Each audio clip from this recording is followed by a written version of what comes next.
اس کی ذہن سازی شروع کر دی کہ حضرت حسین رضی اللہ تعالیٰ عنہ کو واپس نہ جانے دیا جائے۔ جب حضرت حسین رضی اللہ تعالیٰ عنہ دیکھا کہ یہ لوگ نہ ہمارے واپس جانے کے حامی ہیں، نہ آگے جانے دیتے ہیں، نہ پیچھے جانے دیتے ہیں، آپ نے صلح کی کوشش کی، مذاکرات کیے، نہیں ہوئے۔ آپ نے 3 باتیں ان کے سامنے رکھی۔ اچھا ایسے کرو، میں واپس جانا چاہتا ہوں، مجھے واپس جانے دو۔ انہوں نے کہا یہ شرط آپ کی، یہ درخواست آپ کی قبول نہیں ہے۔ انہوں نے کہا اچھا ایسے کرو، اسلامی سرحدوں پہ مجھے بھیج دو، میں وہاں لڑ کے شہید ہونا چاہتا ہوں۔ انہوں نے کہا کہ یہ شرط بھی ہمیں منظور نہیں ہے۔ حضرت حسین رضی اللہ تعالیٰ نے کہا کہ اچھا ایسے کرو، مجھے یزید کے پاس بھیج دو، میں جانوں اور وہ جانے، میں اس سے بات کروں گا۔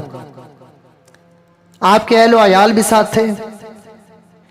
انہوں نے کہا کہ یہ شرط ہمیں منظور ہے، پر اس شرط پہ منظور ہے، ہماری بھی یہ شرط ہے کہ یہ جتنے بھی خط آپ ہمیں دکھا رہے ہو، ایک ایک بندے کا نام دکھا رہے ہو، کس نے خط لکھا، فلاں ابن فلاں نے، فلاں ابن فلاں نے، فلاں ابن فلاں نے، آپ یہ خط ہمارے حوالے کر دو، پھر چلے جاؤ۔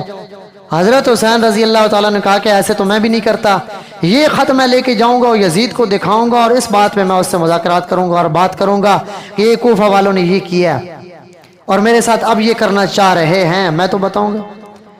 تو پھر انہوں نے دیکھا کہ اب کوئی راستہ نہیں ہے، حضرت حسین رضی اللہ تعالیٰ عنہ کو شہید کریں گے۔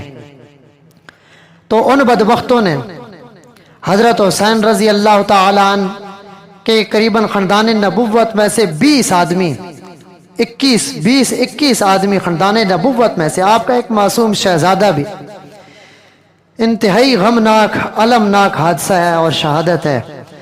انہوں نے حملہ کیا، حضرت حسین رضی اللہ تعالیٰ عنہ نے مقابلہ کیا، مجاہدانہ بھی شہادت ہے اور مظلومانہ بھی شہادت ہے۔ مقابلہ کیا، آپ کا سر سجدے پہ تھا اور سجدے کی حالت میں آپ کو شہید کیا گیا، جس طرح آپ کے والد گرامی حضرت علی شیر خدا رضی اللہ تعالیٰ عنہ کو شہید کیا گیا، وہ بھی سجدے کی حالت میں تھے۔